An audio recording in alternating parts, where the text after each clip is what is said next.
Hey guys, GamerZach here, and welcome to another one of my Civilization 6 videos. Now, since the initial announcement of Civilization 6, the concerns of the game being dumbed down or overly simplified has been on a lot of people's minds. The new art style has given some the idea that the cleaner graphics that resemble Civilization Revolution are reminiscent of freemium and mobile games, and that led to the idea of Civ 6 having freemium or mobile mechanics. However, as months have passed, we've begun to see more and more details of the game's mechanics, and many of them seem deeper and more complex compared to previous Civ games, in particular Civ 5. However, there's also the notable difference between depth and complexity, and while depth often requires complexity, a game can be needlessly and annoyingly complex, what could be called wiki complexity, where you need to read a wiki to understand what's going on. What adds to strategy is having meaningful choices that you can make based on the information that you can understand. In this video, we'll look at a number of gameplay changes that make Civ 6 more complex, and if these actually make the game deeper and a more strategic experience. Firstly, let's talk about something we've been staring at since announcement, which is the changes of how terrain and landscape affect things in Civilization 6. We've all heard about the unstacked cities by now, which is by itself making cities more complex, but what really makes this a more strategic thing is the adjacency bonuses. Where you place your districts and what they're next to affects how well they will perform. Placing a campus district next to a few mountains can significantly boost its output. But where strategy comes in is in the choices you can make. Have a spot surrounded by mountains? Well, a holy site would also benefit from that. So are you going science or religion? Some tile improvements have choices too, like India's Stepwell that gets bonus food if next to a farm and bonus faith if next to a holy site. Finding and creating the perfect spot for that is something you can work on specifically, and the game rewards your efforts to optimize your placements. Besides that, certain wonders have placement requirements too, like the pyramids can only be placed on desert tiles or the oracle on hills. This is another thing for you to consider when choosing where to settle your cities. Appeal is another aspect of terrain where natural things like forests, rivers, coastlines, and natural wonders help keep people happy. But it also has a negative side. For example, people don't like living next to an airport or mines. Optimizing appeal will help you support bigger cities. Multi-tile natural wonders are also a thing now, with some of them creating impassable barriers that you can use as defense while utilizing their various adjacency bonuses. And finally, coastal cliffs have been added to the game that prevent embarkation or landing, which I can see adding a whole new dimension of strategy to amphibious and naval warfare. Then we can look at the split technology and civic trees. There's two of them. Technology and culture are now clearly split while still both being of equal weight. The tech tree is much like before, although it has been reworked. But now you have more choice on what you want to focus on. Playing a culture game will unlock new civic cards and governments that you can use to your advantage based on which government you've chosen. This system is replacing the social policies and ideologies of Civ 5 and allows for much more customization and choice of the form of your government. Eureka moments being mini quests to boost your techs and civics are also a thing now. With every technology and civic, it has a certain boost requirement that will boost it by 50%. Meet another civilization and writing is boosted halfway.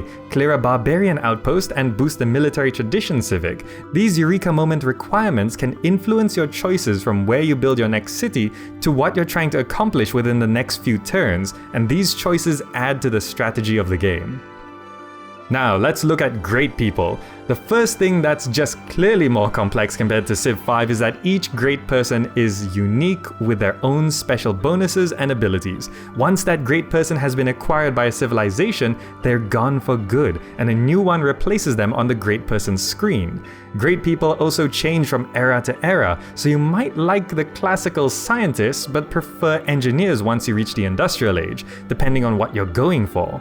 So you end up competing with other civilizations to get the ones you want first. On the Great People screen, you can see bars filling up, and you fill those bars with Great People points from civics. You can also now rush any great person with gold or faith, and buying any great person doesn't have any other requirements besides the costs. If you fill a bar but don't like that specific great person, you can skip to the next one in the hopes it'll be more useful.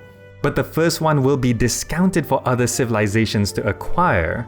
All this opens up an entirely new area of strategy because you have to not only choose what type of great person you want, but also which specific one. You really have to read what each person does too, because their uses aren't so clear-cut. Some great merchants might give you faith, and an engineer could insta-build walls, which would be great if you're on a military defense. By the way, linking great people back to terrain and landscape, there are certain great people that rely on terrain as well, such as gaining science for each adjacent mountain or doubling up a holy site's faith adjacency bonus to count as science too, which makes the choice of great people even more complex and situation specific.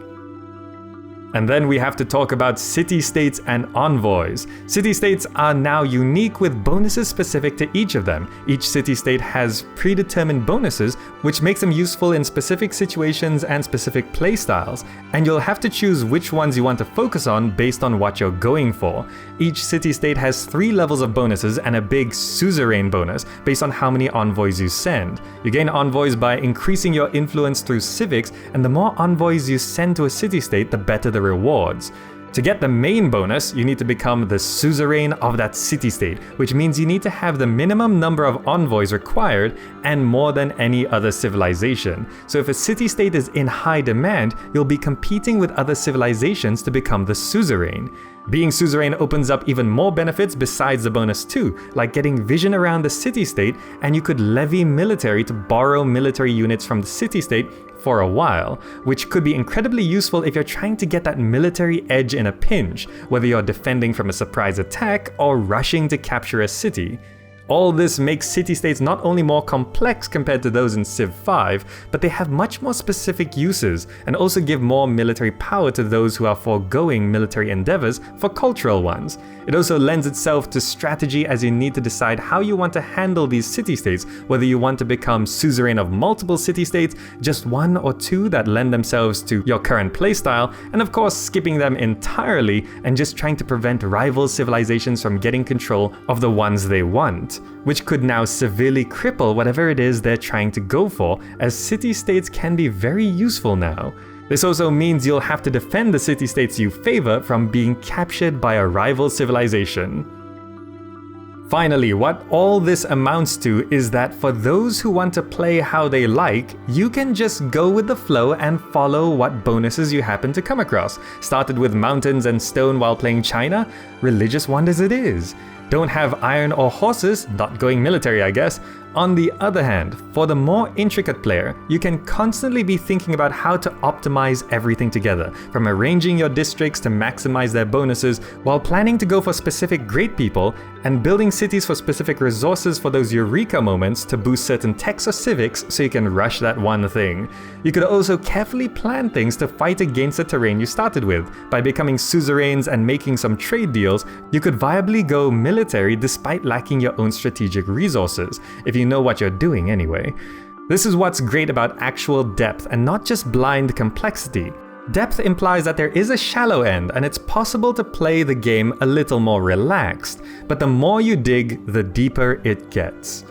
Alright, so I've mentioned a few things here, but what do you think? Are there any other gameplay changes that you've seen in Civ 6 that you think will make the game deeper or more complex compared to previous Civ games? Or do you still think that civilization is getting simpler with each iteration? I love reading your opinions and I learn a lot from them, so do let me know. Also, if you're looking for more Civ 6 videos, you can continue to check out game mechanics in my video on 12 gameplay details that you might not know about, or if you're still not sure whether or not you should buy Civ 6, you can have a watch of my 5 things that you need to know before buying. I also upload a new Civ 6 video every Friday, so subscribe if you'd like to see the next one pop up in your feed. And that's it from me. My name's been GamerZach. Thank you so much for watching, hope you enjoyed the video and found it useful, and I'll see you in the next video.